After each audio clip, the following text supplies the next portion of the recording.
For me, it's been important to get back to making things by hand. It initially started as a reaction to switching from film-based photography to digital photography.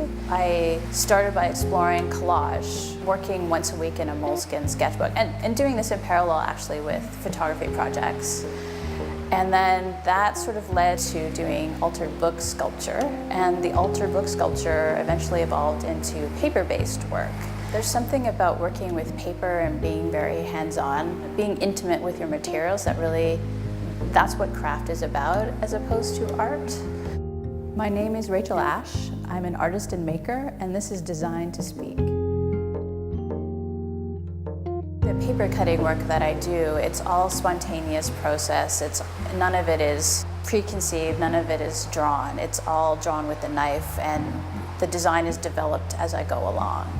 I don't think of art or craft or design as separate things. I think there's a lot of overlap. They often get put into these little separate boxes. I do see elements of design in the work that I do, but I do think of it more as fine art or craft.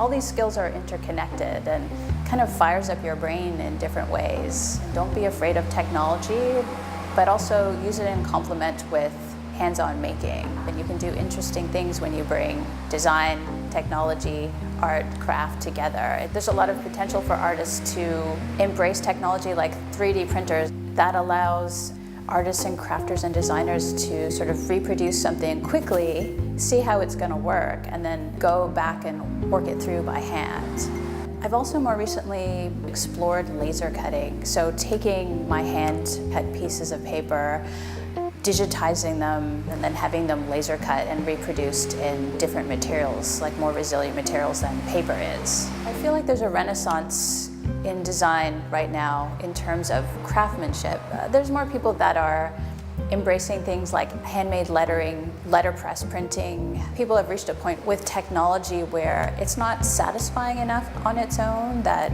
it's important to start off the computer before you get on the computer. Like, you're not just going straight to the technology to solve all your problems and do the heavy lifting. You're starting with your hands, with your brains, with your pencil to paper. And maybe even, starting there, working on the computer, and then going back to maybe more a craft-based end product, like with letterpress. But it all depends what your end goals are.